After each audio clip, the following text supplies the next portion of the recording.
I've started 2 brands in the past 9 years. The first one, Bahd, has done multiple 6 figures in sales every year for 5 straight years. And the new one that we just started 2 months ago has already cracked 10K a month in our second month getting started. What I'm gonna do for you is attempt to get into a flow state and completely unload all of the knowledge that I have from the 9 years experience running my brands. And this is gonna be like a complete brain dump of information that's just gonna be pouring onto you so you can just sit back, relax, take this in, and I hope you enjoy.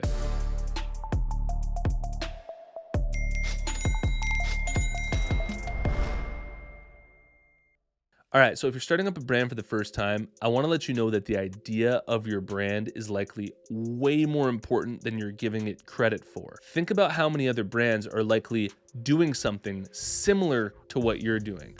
And this is a really hard thing to wrap your head around, almost like trying to imagine how many stars there are in the universe, how it's like there's so many that you literally can't even like comprehend it. When it comes to clothing brands and people starting up brands online, it's almost the same way where you can't even really comprehend just how much competition there is, just how many brands there are.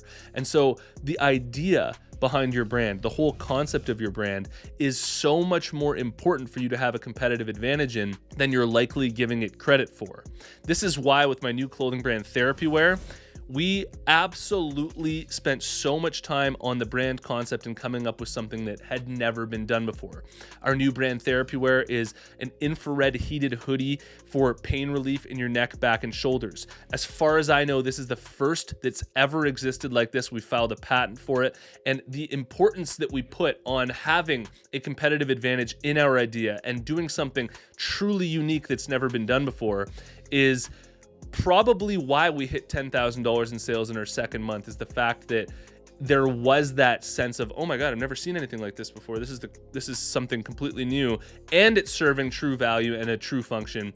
And that's how your clothing brand needs to be as well. Now, another thing to understand is that 90% of your success with your brand is going to come down to you understanding human psychology, understanding what people value, why they value what they value, and how exactly to infiltrate that, get inside of all of that, and understand all of that fully so that you can develop something that is triggering the response of them seeing something valuable. One of these sociological and psychological phenomenons that is so important for you to understand is herd behavior.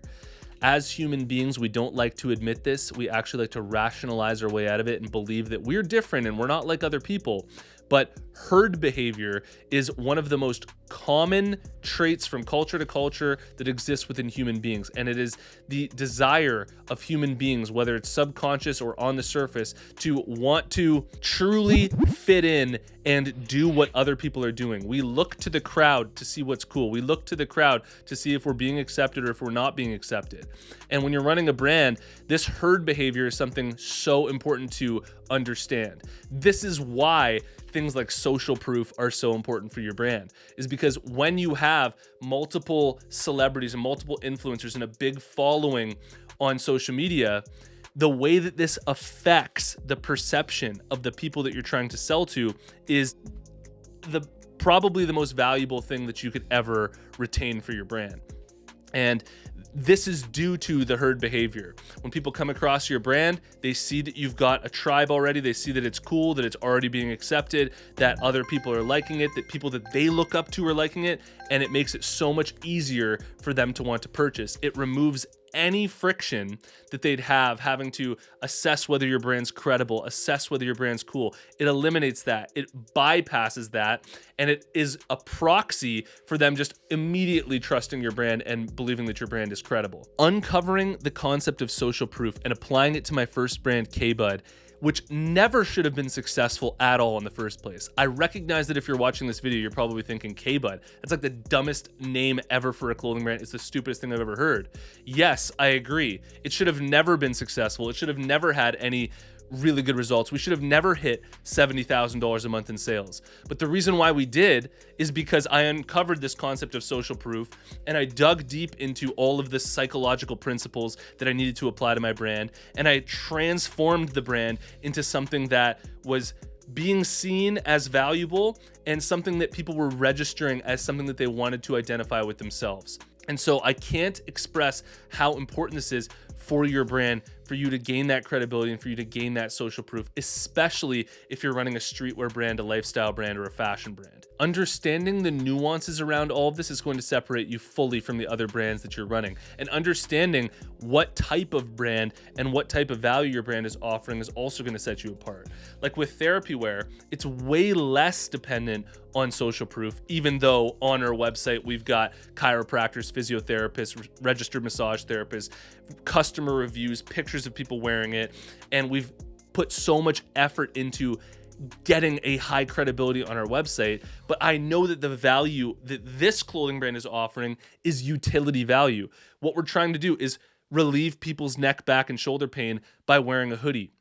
So there's not as much intensity around needing social proof as, say, a lifestyle brand like Bahd, where if you had 0 followers, if you didn't have any influencers wearing it, and you were just sitting there on Instagram making random posts every once in a while, you would just never be able to get any sales for your brand. And so if you're running a brand like that, it's like 90% of the value that you're going to be offering. Apparel Success is sponsored by my buds over at design.com, and if you struggle with designs, I seriously recommend that you try them out. Open up a new tab, go to design.com/apparel success, hit the AI logo generator, type in the idea that you have for a design, hit generate, and it's going to generate thousands of logos for you. Now you can look through these logos and edit and refine any of them as long as you want for free until it's absolutely perfect for you. I've used this a ton of times within my own business to make logos. If you're interested, head over to design.com/apparel success, and you'll get up to 88% off at checkout. And all of this comes down to something known as the yo-yo effect. I'm about to share with you a phenomenon that happens within human beings that's a harsh reality that's hard to accept, but that fully proves that as human beings, we tend to look up to people of higher status and they set the trends. The yo-yo effect is where in schools, in elementary schools, if an unpopular kid showed up to school with a yo-yo, nobody else would care. Nobody would show up to school the next day with a yo-yo. But when that one popular kid in school comes to school one day and he's got a yo-yo, the next day, everybody in school has a yo-yo, all the neighboring schools have a yo-yo, and he sets the trend or she sets the trend of what's cool.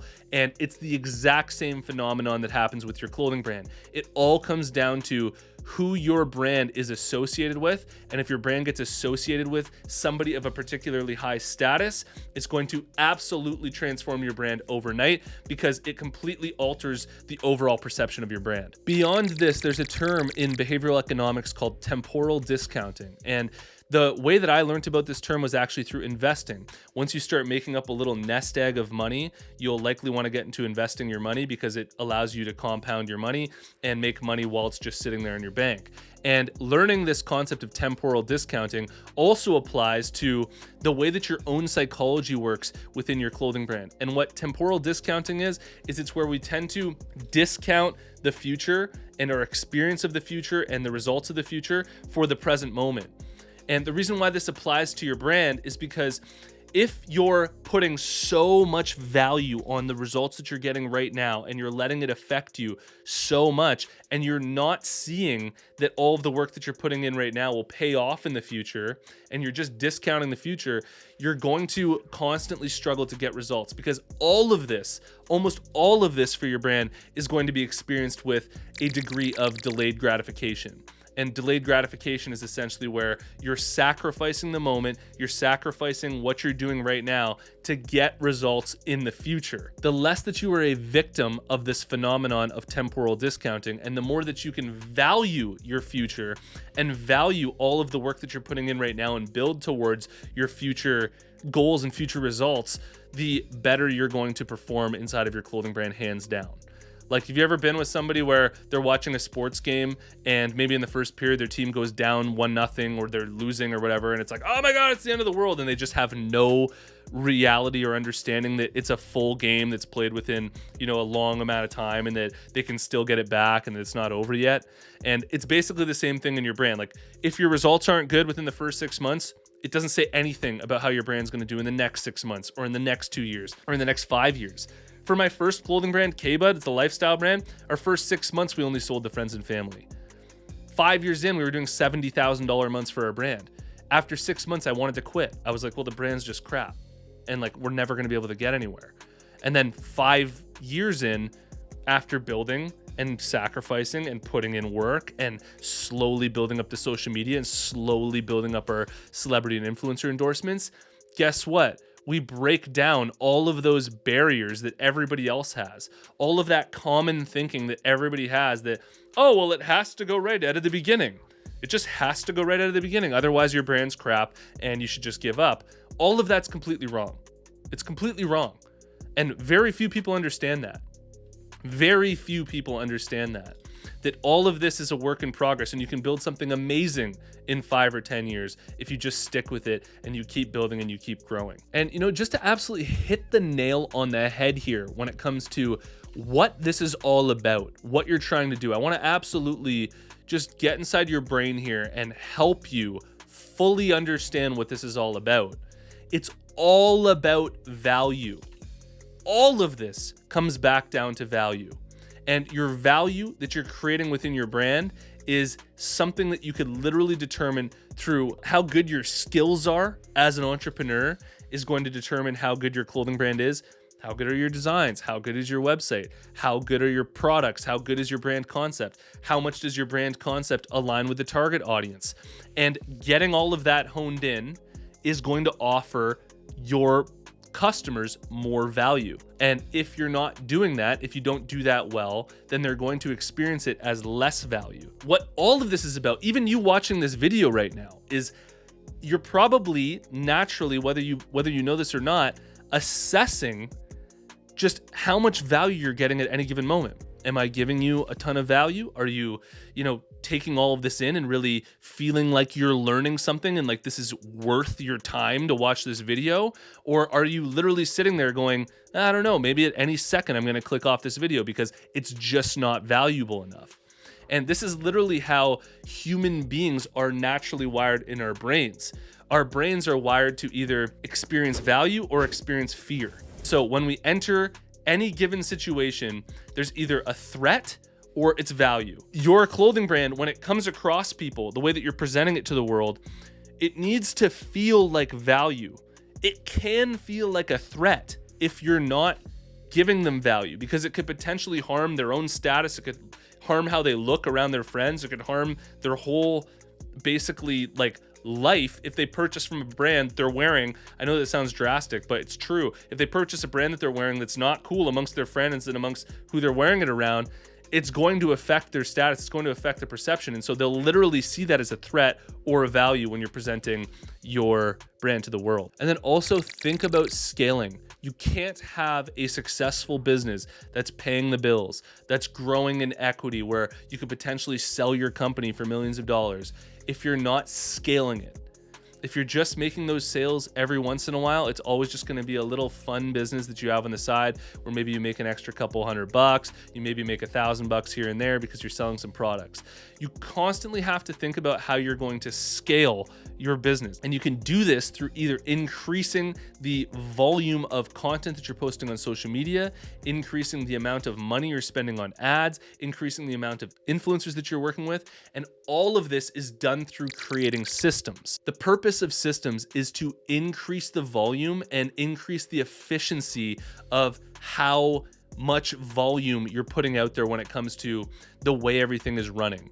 And so a system would look like, rather than just posting on social media whenever you feel like it, because that's how most people run their businesses. No, you create a system where maybe every single Monday you create 21 TikTok videos, and then you've got 3 a day for 7 straight days ready to go. And you know that they're going to be coming out every single week, and it allows you to push out more volume and do it more efficiently. And it's the same thing with influencers. Rather than just reaching out whenever you feel like it, you do it in a way where, hey, every single day you're going to reach out to 10 influencers and you're going to offer them free product, or you're going to try to get them inside of your ambassador program, or whatever it is. And doing that on a system where you're doing it every single day makes it higher volume and more efficient, which increases the scale and will allow you to grow your brand so much faster. These are really high level concepts, but also concepts that are necessary in order for you to get to a high level. That was really important what I just said. These are really high level concepts. I realized that doing this is different than just running your brand off the fly and just off the cuff. But you realize that if you're just running your brand just on the fly, whenever you doing things whenever you feel like it, that you're never going to have a brand that's truly reaching that amazing point where you're doing millions of dollars in sales. I've worked with many brand owners that are doing multiple millions, and I have a mentor of mine who runs Indestructible MFG, which is a big clothing brand, who is doing multiple millions in sales. And the systematizing that this guy does is through the roof. Everything is systems. It's all systems. Order fulfillment, his ads that he's running, the content that he posts, the vlogs that he does. It's all systematized. It's all on a schedule, and it's all set up to be efficient so that he knows how much volume's getting out there, because you need to know that in order to be consistent and run a business that you can support your life off of or potentially sell for millions of dollars. Tell me what you think about this style of video in the comments below. Did you like it? Should I keep putting out more content like this? Is it helpful? I'd love to hear your thoughts, good or bad, whatever. Just let me know. Love to hear it. Leave a like on the video. And if you want to work with me in a community of other clothing brand owners, check out apparelsuccessmastermind.com. I'll see you in the next one. Peace.